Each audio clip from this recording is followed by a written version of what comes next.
Good morning. I'm going to continue here on page 29.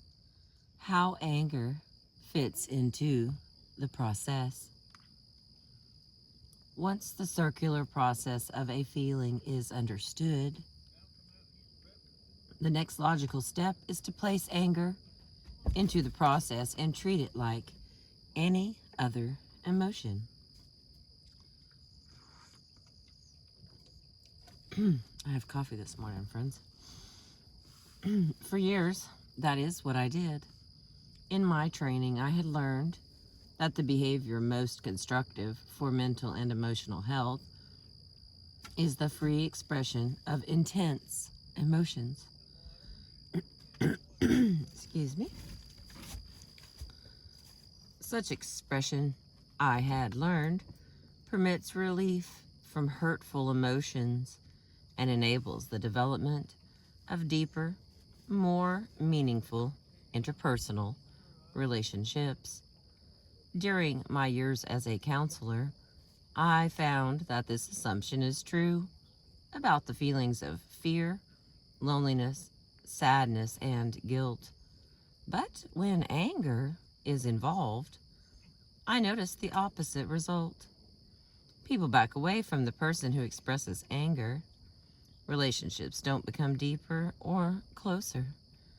On the contrary, the involved people separate further. All right. Despite this realization, I had two reasons for continuing to encourage people to express anger freely. Anger is a feeling, and I believe that the sharing of feelings leads to more substantial relationships. I also had bought into the reservoir theory. A person doesn't let anger out, but carries it around, adding new supplies each time anger occurs and remains unexpressed. Eventually, it overflows in the form of an aggressive, violent explosion. Ventilation lowers the level of the reservoir and averts violence. In 1980, when I was asked to train professionals to help angry clients, I researched the subject. I wanted to back up my theories with other professionals' techniques and the results from studies. As I read over 100 articles, research studies, and books, I found that many counseling professionals held beliefs similar to mine own and were acting accordingly. But the research didn't always support our practices. Below is a synopsis of information I gathered from studies.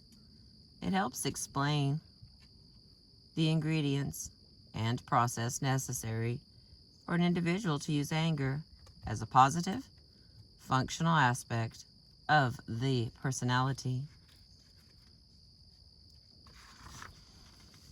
All right. The first bullet point, ventilation correlates significantly with greater physical aggression. And the next one, catharsis does not reduce the physiological arousal of anger.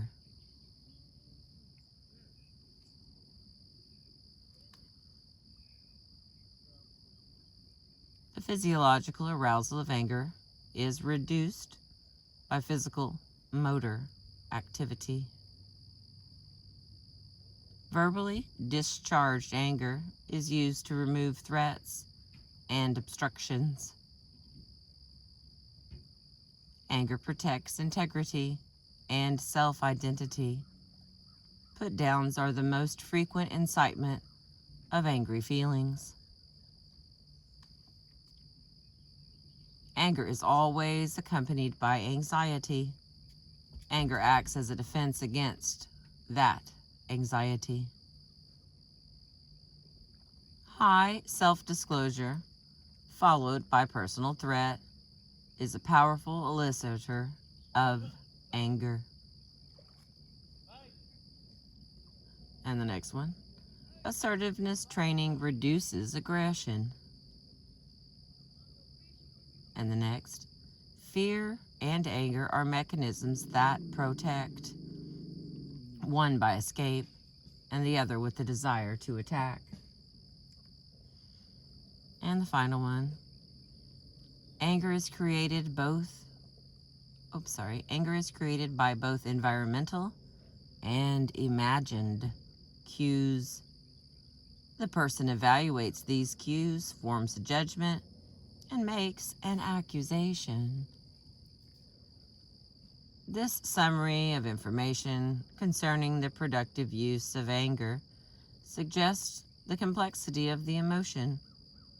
In some ways, it performs differently from other emotions. Its constructive use requires more than the circular formula of feeling it and letting it out, feeling it again and letting it out again. A person would be trapped in this cycle forever. According to the studies on ventilation and catharsis, the anger and resultant behavior become more intense with each turn through the cycle. The reservoir of anger, if it exists, becomes larger, not smaller. Other people move further and further away. All right, we've only got a few pages left here. Try to get through them with us. The next category is emotion. In the same chapter, chapter 3. Figure B. Where that one's at. There it is. All right, I'm going to show you figure B because I can see now that it's not going to do us any good if you don't know what I'm talking about. All right, work with me here, friends. This is not easy. I've got a spider who's on the petal here. Let's see. Here's our figure B.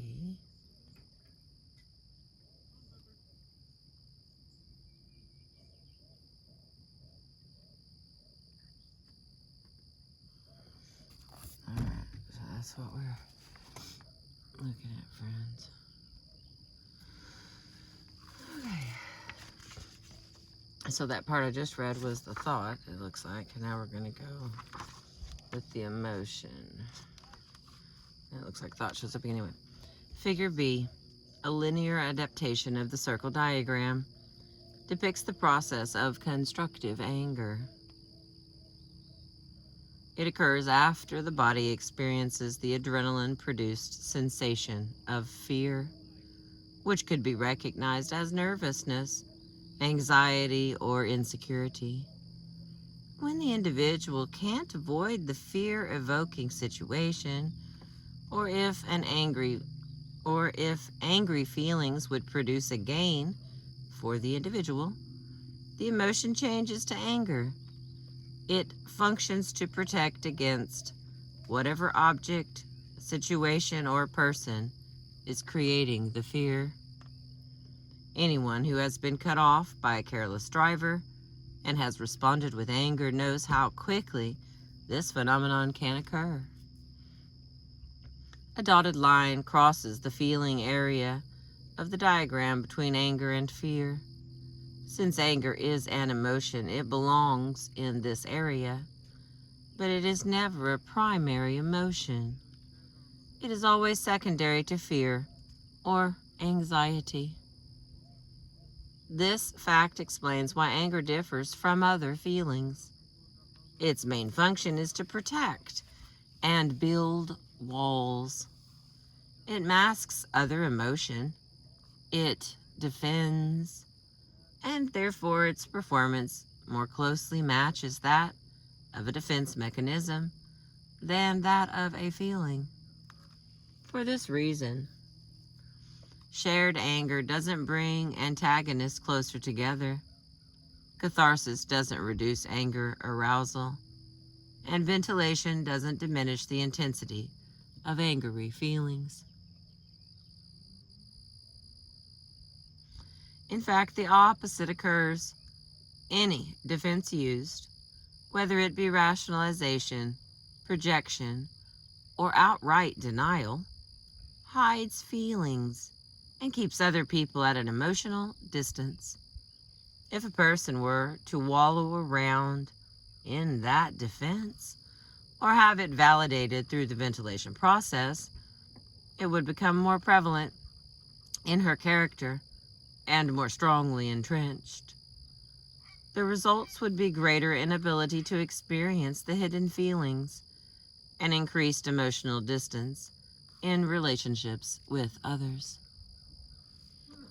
I have observed another characteristic of defenses, which I have not seen investigated in this research.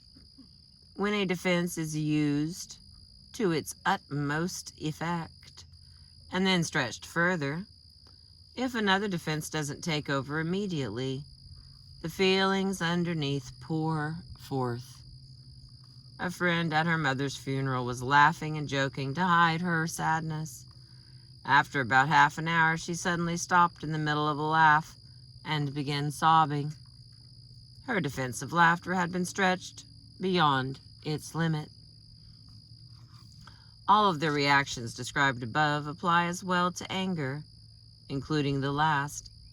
Many times I have watched a person's anger heighten rapidly until it reached its limit, broke away, and left the person shaking and crying as the fear, which lay beneath, surfaced. The fact that anger acts as a defense mechanism doesn't mean it is not an emotion.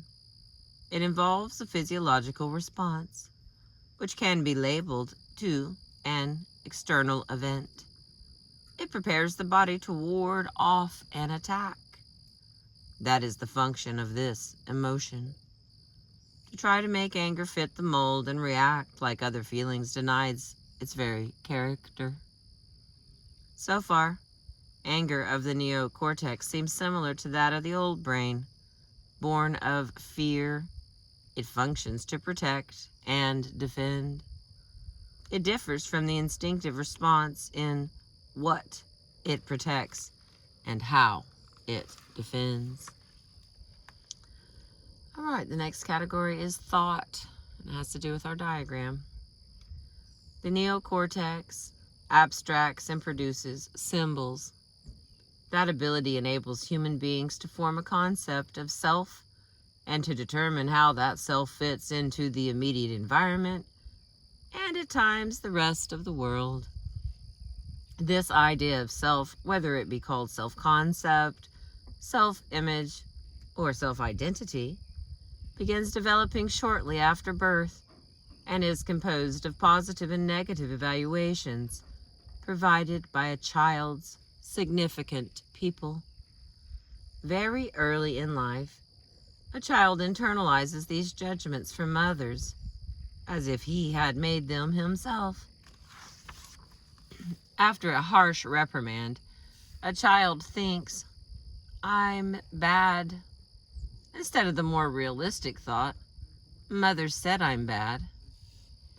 After praise, the child thinks, "I'm good," not the more accurate description, "The teacher likes the way I read."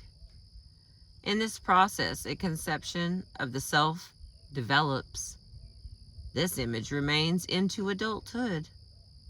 Being the basis for personal evaluation, it colors interpretations of external events. When a person has many more positive self-evaluations than negative ones, an affirming self-concept evolves. He sees self as a good person, on equal footing with other people, worthwhile as a human being, deserving of personal rights. The concept of self as a valued piece of humanity is affirmed. It is neither an inflated nor deflated evaluation of the self. It isn't about being better or worse than others. It affirms the idea. As a person, I am equal. I belong. I am not above others in a God-like posture, nor am I below others, filling a subhuman role. An affirming self-concept furnishes a sense of adequacy. a general, overall feeling of being equipped to handle the events each day may bring. It provides self-esteem. It engenders the soft dignity that allows the person to make mistakes without the shame of self-deprecation. Anger's role is to protect this sense of adequacy from situations and events that are perceived as threats to the affirming self-concept. And because an individual with this realistic perspective of self has a realistic view of the events in her life, these threats are accurately perceived, and the resultant anger is appropriate to the situation. All right, and the last one for this chapter is behavior. Let me wet my whistle. It's getting warm on the side of my face here. There's a bunch of guys out here trying to fish. Probably don't necessarily appreciate being read to, but last part, guys, and I'll roll out. Behavior. The lower part of the model depicting behavior shows that once anger is aroused, it defends most effectively when the individual employs an assertive response. This type of response neither attacks nor retreats, but holds firm. It states fact and feeling. It allows the anger to be heard in the person's tone of voice and seen in the person's facial expression. It describes the situation as perceived and indicates what the person needs for that situation to change. It then requires that the person follow through to obtain those needs. If those needs aren't met initially, the individual uses the anger to develop another plan to assert self. No matter how many attempts are required, the person with the affirming self-concept persists until she preserves her sense of human adequacy. With constructive anger, people do not choose behaviors with the purpose of resolving the anger. Problems need resolution. Anger functioning normally is not a problem. It is a tool that protects a person's self-image. Once the affirming self-concept and the sense of adequacy are free from threat, the anger no longer necessary dissipates or goes away. Taken as a whole, the linear model of healthy anger shows the many components of a complex process. A person with self-esteem, seeing that his sense of adequacy is threatened, initially feels fear and anxiety because there is no need or means to avoid the situation, or because standing firm in the situation is more advantageous. This feeling changes to anger. The individual then chooses and acts out a behavior that protects his self-concept, but won't harm others or self. I remember the day my friend Bob, an accountant, came to my house shaking with anger. In fact, his fury was so intense that it took a while for him to get his story out. His superior, earlier that afternoon, had belittled him for an omission in one of his accounts. Bob had made the mistake because that same supervisor had failed to give him valuable information. Bob went on to tell me that a similar situation had occurred 10 days before. At that time, he had defended himself by expressing his displeasure about the criticism, especially for something not his fault. He had said that he didn't want such a thing to happen again, but now it had. Bob sputtered with anger. "It didn't work. What do I do now? I can't just leave. I have bills to pay." Although my friend had some understanding of assertiveness, he had missed two important points. People don't change just because we ask. In fact, people don't change even when we demand. Moreover, an assertive response is often more than an event. Instead, it is a program of actions in which one behavior lays the foundation for the next, and that one for the next, and so on. The person becomes assertive by taking that first step and remains so throughout the process. By the end of the evening, Bob and I had rewritten his resume. The next day, he mailed out copies to 20 firms in the area. Within 6 weeks, he had a new job and a new supervisor who didn't unfairly criticize him. These results confirmed his self-concept, his knowledge that he is a person deserving of respect. An individual who is having problems with anger can change her process and learn to use anger constructively. Before she can achieve this goal, however, she needs to know the cause of the problems. Is it the building of a reservoir that eventually and continually overflows? I wish it were that simple. It would make the remedy easy. Reduce the amount by letting the anger out. But anger, by definition, is the physiological sensation created by the production of adrenaline in the body. To state that an individual has a large supply of anger, like a reservoir, is the same as saying she carries around an extra supply of adrenaline 24 hours a day. That is impossible.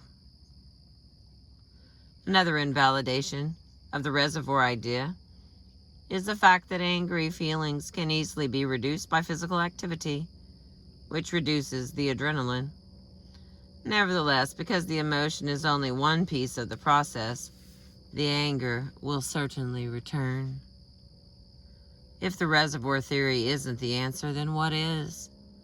What blocks a person from gaining access to and using the anger experience in a way that not only does not harm self or others, but affirms self and respects others? That is the end of chapter 3. I've been reading to you from the Anger Workbook by Lorraine Bigliardo, MS, and the publisher is Hazelden. Our next chapter will be 4, and it's Understanding How Anger Goes Awry. There's only 6 chapters in this book, so in spite of it's going to take me a few videos, there's not that much to this little paperback book. I appreciate you being with me, enjoying this morning.